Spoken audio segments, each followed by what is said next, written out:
Mga baki, samahan niyo ako mag-train tayo ngayong gabi kasi sobrang late na ngayon at kailangan ko magmadali umuwi kasi ang lamig ng panahon. So, mag-start pala tayo ng 10:45. Ito yung oras ng pag-alis ng train papunta sa aking workplace.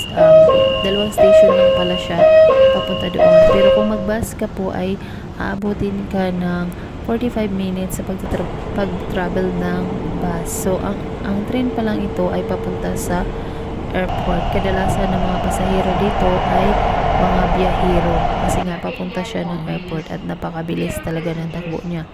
At ngayon ay uurasan natin ang pagdating natin sa unang station, which is Hadsal University, at pagkatapos niyan ay yung station ko naman na Kimimborgas or sa Guertug.